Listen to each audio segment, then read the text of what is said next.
we're in, but I wasn't expecting to have anything to talk about today. But we're both still in the survivor pools, and which two things are really interesting is that we both have, I think, two entries left, and we both have two identical entries left, which is interesting. So No, we do.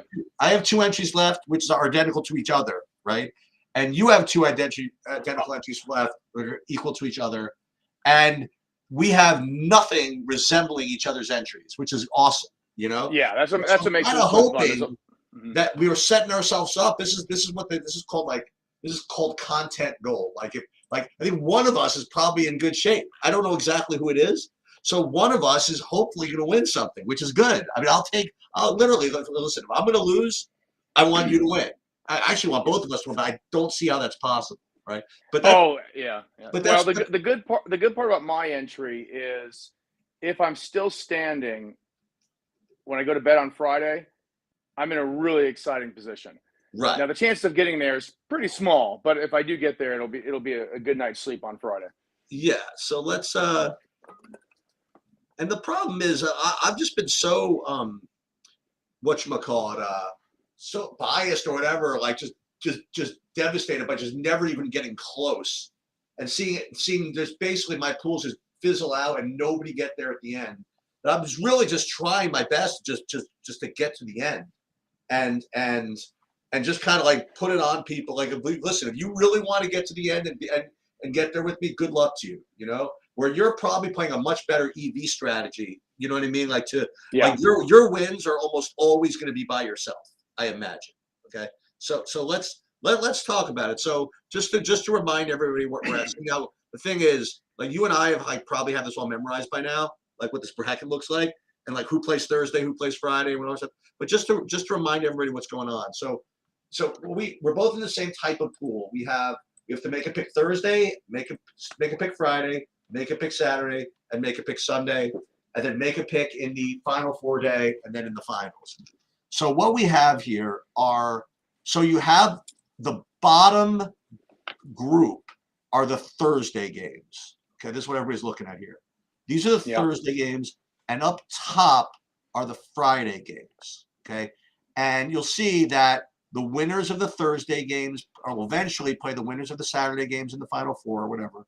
But the guys that play on Thursday are the guys that play on Saturday. So remember, this is what we have to accomplish. Okay, what you have to accomplish is you have to have four teams, okay, available to you, sort of, in the Final Four.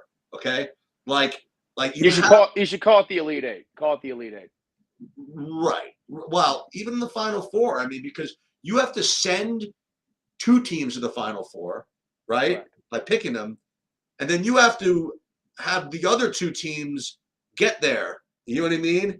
With you not having picked them before. You know what I mean? Because you have to make a play on Saturday. So you have to sort of almost be perfect. Like so anyway, let's just kind of get to it. I always said right from the beginning that by the time you got to Thursday, Friday, Saturday, Sunday, people's plays are going to be forced, or at least close to forced. But let's kind of put that to the test. So let's talk about like your entry first. So Hmm. where your entry, I don't want to say struggle, but what your entry kind of put you in a weird position was you put both Gonzaga and UCLA, right? Correct. Hmm. So you have both of those. So already, for those of you that are watching, like stop the video here. Of the four games you can pick, you are shut out of two of them. Okay, like you can't play obviously Gonzaga or UCLA, right? And you Correct. can't Because play I don't. this one, Mhm. and you can't play this one either, right? Because Correct. if he plays Arkansas or UConn, then you're shut out because you can't have two teams that you've used against each other in the final eight. Okay. So what you're between here on Thursday is, and you have the good thing is you have all of this available to you, right? So because Yes. you faded for Florida Atlantic when everybody else played him, so he has that available. He's got Tennessee available, and Tennessee was used a little bit also. Okay, um, he also has Kansas State, and he also has Michigan State. So his Thursday picks are between this. Now we're gonna look at mine for a second. So me on Thursday, I have these issues. So I took both Kansas State and Florida Atlantic. So my problem is this, like, if I take, say, Michigan State, then I'm going to need a 2-team parlay anyway. Like, I'm going to need Michigan State and Tennessee to win, right? So it's not, so if I play Michigan State, then I'm really asking for trouble to have that type of parlay. And likewise, if I play Tennessee, then same thing, right? I'm going to need Michigan State to win. So I'm kind of shut out over there. So I am going to be picking from one of these groups, right? Either Arkansas, UConn, or Gonzaga, UCLA. Why don't you talk through like your approach for Thursday first? From my perspective or from your perspective? From yours. Yeah, I think mine's a lot easier. And my partner and I talked about this yesterday. The good part about forcing yourself into a corner, you have a lot less options. And when you have less options, you have, I feel it's easier to come to the correct decision when you have less available to choose from. That's true. So I first want to point out, we got, pretty lucky with the way it broke down on the right side there. We intentionally took Gonzaga knowing that, assuming UCLA was going to win, it really didn't matter. But in the end, we really wanted UConn to win. I didn't because I went to St. Mary's, but UConn winning is very good for us because we weren't going to take this game anyway. And what's going to happen is UConn's going to be pretty popularly picked. And, this week, meaning we will be able to take UConn to beat Gonzaga or UCLA if UConn were to win. If that's the way it goes. In other words, so what he needs, right, is that whoever wins the Arkansas UConn game to beat whoever wins the Gonzaga UCLA game. And his decision, God forbid we get that far to Saturday, right, is whether to, let's just say it's UConn versus these guys, whether to take UConn or save UConn and play it, from another spot, right? But basically the idea is this, right? So he needs the winner of this to beat this. And what Mike is saying is that what's good about that is UConn is going to be popular now. So if in fact he has UConn available to him and that's his choice, he's going to be picking them as a low owned option. Yeah, they're going to be. Whereas if St. Mary's had won, for example, that wouldn't have been as beneficial to us because they would have been like around pick'em with Arkansas as opposed to UConn being. What are they for? I really don't know. They're 4-point favorite, 5-point. I don't know what it is, but I'd rather there be a greater discrepancy so that if there's a pick'em, they're not, both teams are going to be picked, but I'd rather one team be picked a lot more than that team win. So our decision is only on the left side, as you mentioned. We faded Florida Atlantic. This is my, I think, 5th year playing this. In the years I played, this has not happened, especially twice.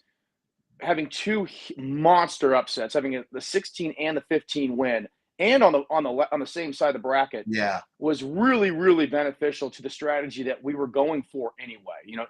And our strategy was we're going to pick the strongest team to win early, this year being Alabama, and then pick against them, or need them to lose the next game. Right. And what this did was this moved a lot. These 2 upsets moved a lot of people onto the same exact pick, and a lot of people took the same pick twice. So. San Diego State and Florida Atlantic played. Well, to call what is, it's exactly what I did. Like I have the chalk San Diego State. I played the chalk and I played the chalk Florida Atlantic. So this is who Mike has leverage over, people like me that played those 2 chalk teams. So our decision comes to we have a great decision. We really can't go wrong either way. We have all 4 of those teams to choose from. My initial lean is taking K-State. I believe they're +2. We talked about this in the regular Survivor pool. I believe it was week 7 when in Circa, my partner and I just went for it, and we weren't going to take one of the top 3 teams.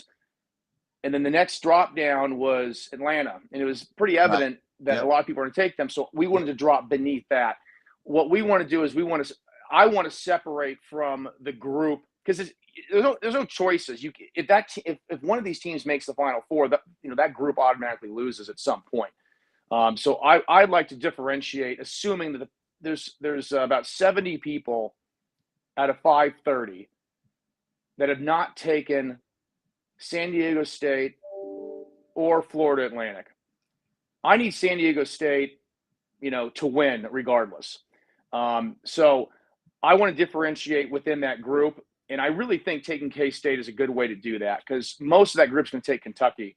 Hope K-State wins, and then the people that I'm on the same exact path with, there'll be less of left. Because in the end, we're going to want Florida Atlantic. The way my entry makes the most money is Florida Atlantic making the Final Four. So I really don't want to pick that game. I don't want to pick Tennessee because I make more money when Florida Atlantic makes the Final Four. So we're taking the Kansas State, Michigan State game for sure. There's no doubt. And we're going to hope Florida Atlantic wins. And if they don't, then we have Tennessee. Right. And that's fine too. But we're trying to get ourselves into smaller and smaller and smaller packs. Yep.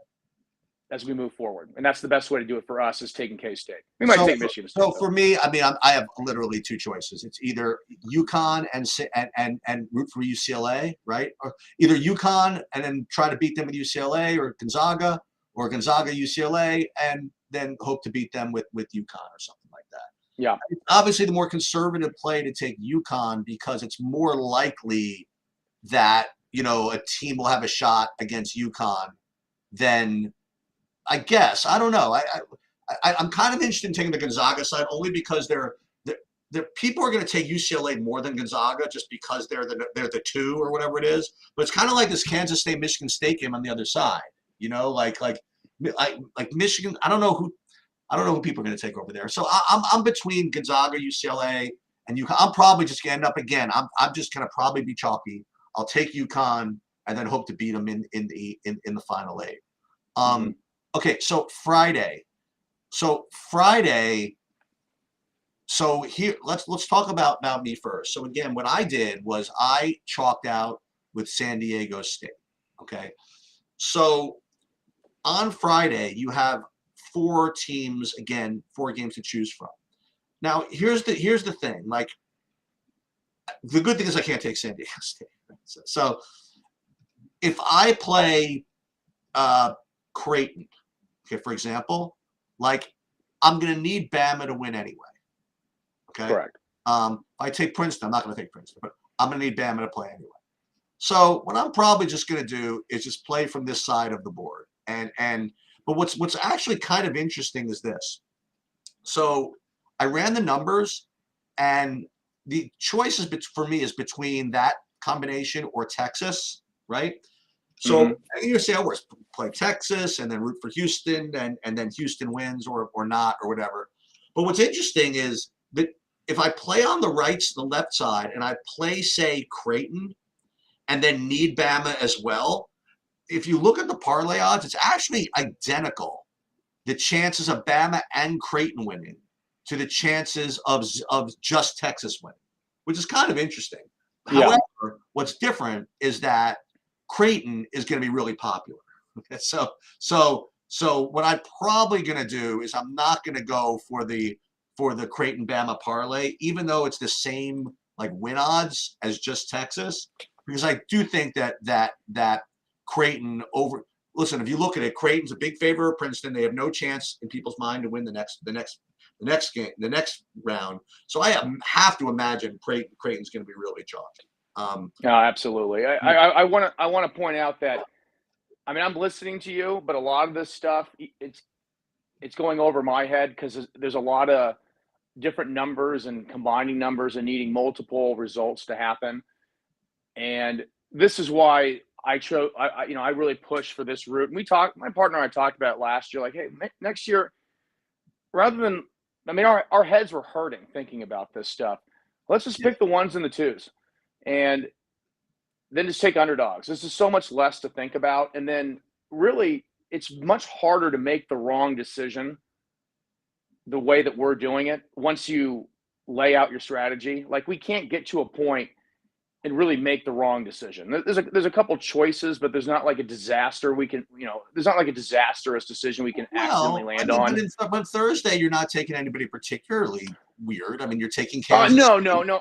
I just mean I personally like less options, so I don't have to Right, think of all these different things, and that's just one right. way to That's play. true. That's true. And again, not one is. I have no idea. I'm completely field playing this one.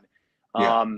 And Jesse's stepping in quite a bit, and reminding me of in the end, you need to have the Final Four where you pick two to get there, and the other two got there. Yep. And I know that's the right way, but what I want to talk about is, but we want to get there. We want to get there the right way too, with the least amount of people. We don't know what the results of the games are going to be, so we should find a path. I feel we should find a path that is going to be a little bit more unique, so that when we get there, there's less to choose from. And there's two things that I'm eyeing as a possibility for Friday for one of my pools and for this weekend. The Friday one, I'm in one pool where the picks don't lock until the last game. Oh, God. Obviously, if you pick gosh. an earlier game, then you're locked in. Okay. But I've got the Friday lineup here, and this is really important for this particular pool. Let's in this hear it. pool, I've taken UCLA, Gonzaga. TCU, Alabama, and Gonzaga. Yeah. Okay. So Alabama is the first game on Friday, which is fantastic. We need San Diego State to win anyway. I mean, you don't need them to win. Yeah, I mean, if I've taken Alabama, I'm going to need San Diego State to win. No, you could have the winner of the Creighton game beat Bama in the Final 8. That's true, but what this sets up, if if Alabama loses, and then the next game's Miami-Houston. Yep. If Houston loses, there's a lot of all the favorites are very, very big on Friday, except for the last one. Now, this all comes down, this is something we look at. Well, let me follow what you're doing here. So you're saying that if Bama loses, which is going to happen, what, 15% of the 12% of the time, whatever. But let's just say that Bama loses. How is that going to impact what you do? Okay, so if Bama wins, we're just more or less out of that. You're not, though. Don't worry about it. If Bama wins, you get them later. Well, yeah. We can get them in the next one. We'll just have to pick a different game. That's what's good. Well, that's what's good about it is we have choices. Yeah. If hypothetically, because the last game we can pick Xavier or Texas, and that's the important part. Absolutely. But if we get to the last game though, and somehow all the favorites have lost, we can take Xavier for the win. Potentially, we're going to see exactly how many people are going to pick San Diego State, that are going to pick Miami, that are going to pick Princeton, and we could take all of these teams. We literally have every single one of these teams available except for Alabama. So the good news is, again, that you're not going to burn the first. So you're not going to burn San Diego State first. And for that pool, there's no reason to, because we want to see not only that, but all the information. Listen, it's hard enough to beat Alabama with San Diego State, but then you're also going to need them to lose to Creighton. I mean, that's a tough parlay. Like that's So it certainly is. But what it does is it opens up options, and the other different thing about both, your pool might be the same, but there's no reason to do this until what's already happened has happened, and that's in our pool. I think yours is the same. Saturday and Sunday are combined. Now, you should never take two teams from the same day. No. Mine, you have to pick a game Saturday and a game Sunday. Okay, so my pools were like the pool I'm in was like that. They changed it this year. Okay. So now you would never normally do this, but because of all the people that have taken Florida Atlantic and San Diego State already, and there's going to be some huge chalk on Creighton. Yep. Certainly on Friday. We Yep. can land on Saturday, and we can certainly, we're going to look at everything if we get there, but a Right. boxed out strategy is definitely in play, for Saturday, Sunday, where, you might be able to pick like the ninth game, but you wouldn't be able to pick the 10th, the Right. national champion.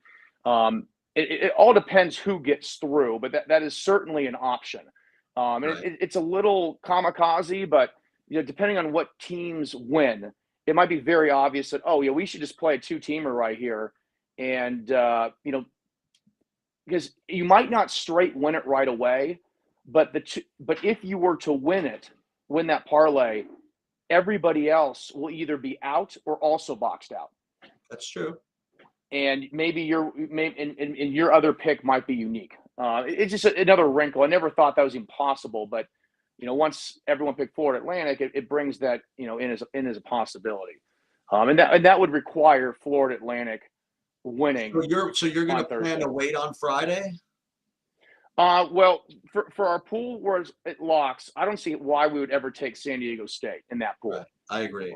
Because we can take 7 of the 8 teams. The only one we can't take is Alabama, and the order's really, really nice. I mean, the last game has the shortest odds at 4.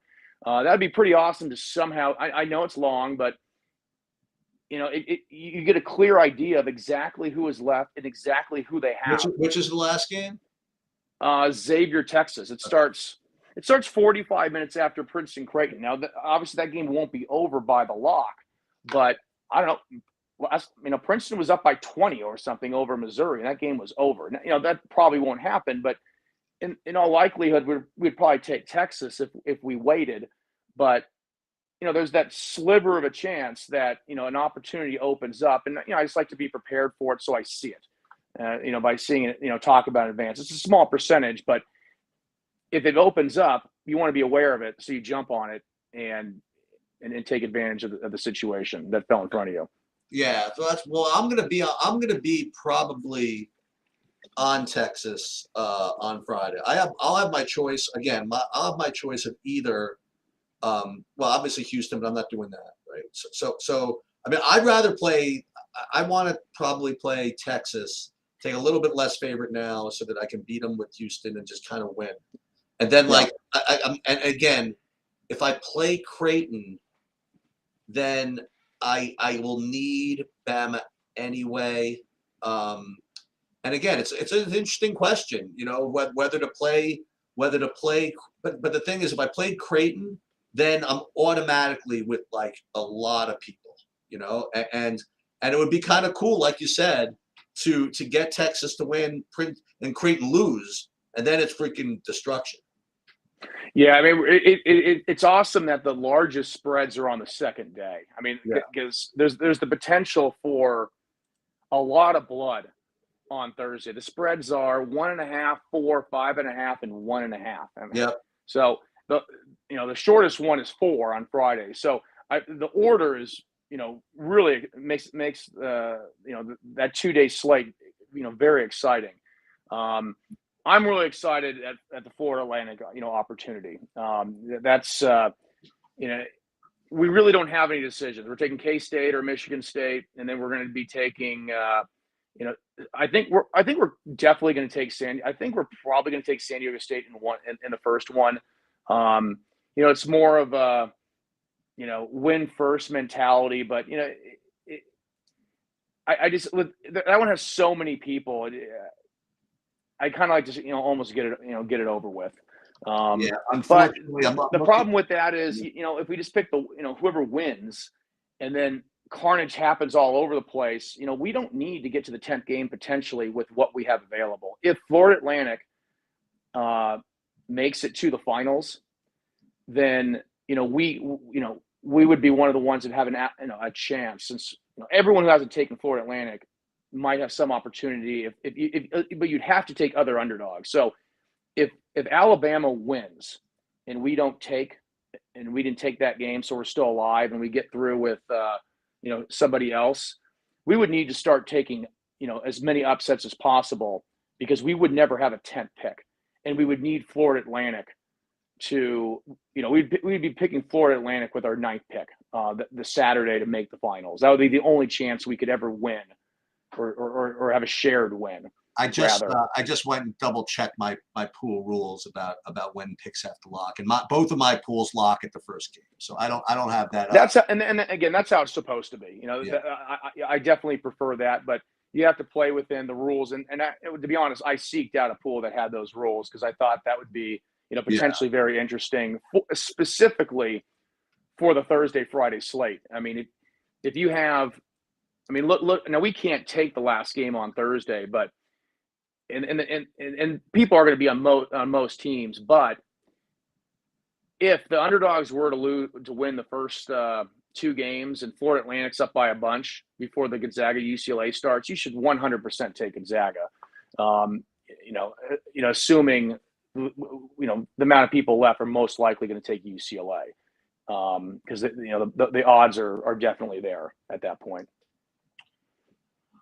All right. If there are no other questions, I will do the same thing. I don't expect to be back talking to you about this next week, but if we are, that would be great. And I think that so you'll probably end up. Wait. So what are you going to end up doing? So you don't know yet what you're going to do Friday. I think we're definitely taking the Michigan State Kansas State game on Thursday. No, I know that. And Friday, Friday's going to be very based on Thursday. Okay. Because if we pick the winner in the Michigan State Kansas State game, that's why I want to take Kansas State, because if we get the perfect scenario of I'm just curious why you want to take Kansas State instead of Michigan State. Because my thinking might be off, but we're playing with roughly 70 people out of 530 that have not taken Florida Atlantic or San Diego State, and I assume most of those people are going to be taking that game. But why Kansas State instead of Michigan State? Because most people, I think, will be taking Michigan State of that group. Because people burn Kansas State, you're saying? No, because they're going to be taking the favorite. I want to get ahead. Oh, that's what I mean. Like, I don't know if people are really going to go do that. There were Michigan State's only favored by 1.5, but people are still looking at them as a 7. You know what I mean? I don't know. I really don't know if Michigan. But then again, Izzo gets some public money too. So yeah, maybe you're right. Well, I mean, in the end, I'd be surprised this early on. I'd be shocked if at the current spread if Kansas State was higher picked. It's just that if you did not take Florida Atlantic or San Diego State, specifically Florida Atlantic, aren't those people? Those people are always going to be taking the Michigan State Kansas State game, and I want to take the opposite team that most people take. Yeah, I just don't know exactly which team that's going to be from the Kansas State Michigan State game. Oh, okay. But if I'm right on side. that, though, if it breaks down where if Kansas State is less picked. Let me ask you a question. How many people in your pool pick Kansas State? Let's see.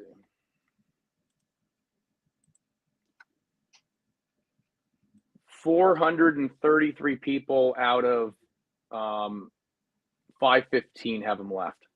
So the 100 people went against them, or 100 people took them already. Did anybody take Michigan State? No, right? 503 people have them available. So only 20. So I think that you're right. I think that more people are going to take Michigan State. So I agree with you. I think you should take. And then you better get lucky if UConn, and these are all possible. These are short spreads. If UConn, Tennessee, and whoever the most picked team is between Gonzaga, UCLA lose. If they all lose, if all the upsets come through on Thursday, that's going to wipe a lot of people out, and we will have we'll know exactly how many people are on our path, and then we can pick correctly on Friday. I don't think you're going to get a lot of destruction out of the UCLA game, but I definitely think you could get some big destruction out of the UConn game. Definitely, because UConn is the highest favorite of the day, and they've been has been a very trendy kind of team to kind of save. So I bet you nobody used them at this point. Which team? I'm sorry. UConn. Yeah, not many people. All but 45 people have them left. So, but no one is taking Florida Atlantic. There's no. I might even go out and say 0 people pick them, because if you haven't used them, you really want them to keep winning. That's how you make the most money. Right. They're also the longest shot. So if no one takes Florida Atlantic, that means everyone's going to be on, mostly Tennessee, Yukon, People, and so people, those two. people, but people, if I'm not mistaken, I mean that I bet you a bunch of people in your pool took Tennessee already. Yeah, about a little less than 200. Yeah. So again, we think of it like NFL Survivor, right? As far as scarcity goes, I feel as though that in your pool, I think that even though Tennessee's, I imagine a little bit bigger favorite than UConn. I think that's the case. I think that I don't know. I think that I think UConn is going to end up being the most popular on Thursday. Well, that's great. I mean, I want UConn and Tennessee to be picked as much as possible. They will. Those two will be probably UConn more so because Tennessee has been burned. Yeah, because most people, almost everybody has UCLA or Gonzaga left. I mean, I didn't check to see how many people. Yeah, took people both. could pick some of that. No, but we took both. So right. What that means is everyone can just take UConn or Arkansas and they know they'd have one or the other. Between Gonzaga and UCLA. So I think no one's going to take Florida Atlantic. Some people will take Arkansas. Michigan State, K-State's going to be some type of split, and so will Gonzaga, UCLA. I mean, I think a lot of the people that picked UCLA will pick Gonzaga, and a lot of people that pick Gonzaga already will pick UCLA. And then you just get to keep. And then you just take Arkansas or UConn, because almost everyone that has one of those teams available, UCLA or Gonzaga, has not used Arkansas or UConn, and you're just going to hope that UConn wins. But worst case scenario, you still have Arkansas. So I think a lot of people are going to be on UCLA Gonzaga as well. The split's going to be based on who's used them the most, and that's going to be UCLA's been used more than Gonzaga, so Gonzaga is going to be higher picked than UCLA, I would think. So I'll check, and then they're going to hope UConn wins. So I'll check the Discord. I'm 99%, well, not 99% sure. I'm pretty freaking sure that I'm going to be on UConn Thursday. And I'm pretty damn sure that you're going to be on Kansas State or Michigan State. I don't know which one on Thursday. So we'll get through that one. And then Friday, like you said, it depends in part on what happens Friday. 100%. If there's tons of carnage, I'm doing a full breakdown. If there's full carnage, maybe we should do a video on Saturday beforehand, because zero chance I'm doing that. I'm away this weekend for my anniversary. Okay. But happy anniversary. And here's actually kind of a funny story. So it doesn't work out this weekend, but this will be the last story. So, when I met my wife, okay, it was 1994, and the Final Four is like freaking. I've never missed a Final Four like ever, right? So I'm in the city.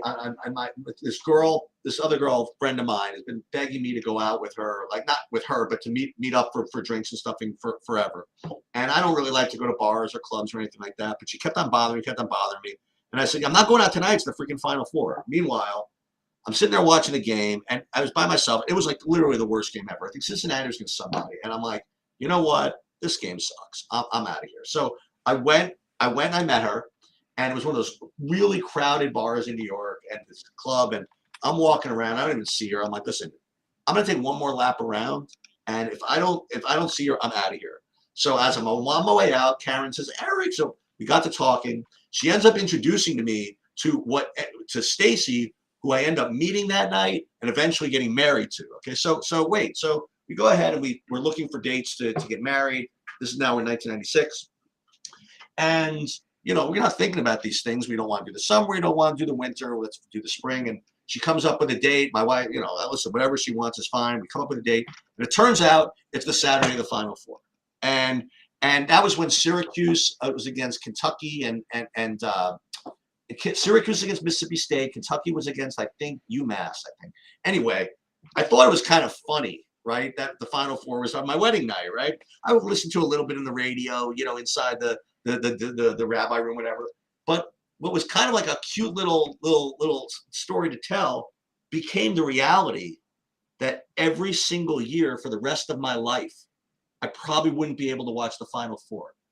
because my anniversary would fall on the weekend of the Final Four. So I didn't think about that. So it's a kind of a big joke. I almost never get to watch the Final Four. And sometimes we go away, but whatever it is, I'm never really like in tune for the Final Four. This year I'm gonna make you. I'm not gonna top. I'm not trying to top you, but I got to tell my story now. Yep. Because I did the opposite. I always look ahead, and when we planned our wedding, it was gonna be nowhere near. I mean, I was never gonna miss that Final Four. I went to Kansas too. I mean, there's no way. We got married on April 14th. And that was the year Kansas lost to Kentucky in the finals. And the next day we flew to LA for our wedding week.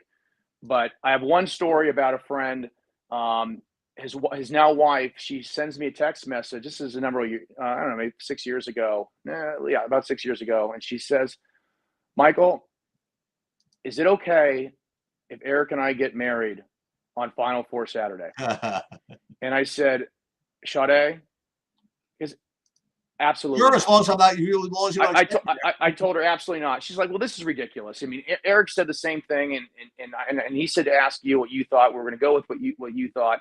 But this is like my favorite venue, and this is the only opening in the next year. And I'm like, Sade, why do you think that's the case? No one's going to do that, because if Kansas makes the Final Four, I was in the wedding. I will be there.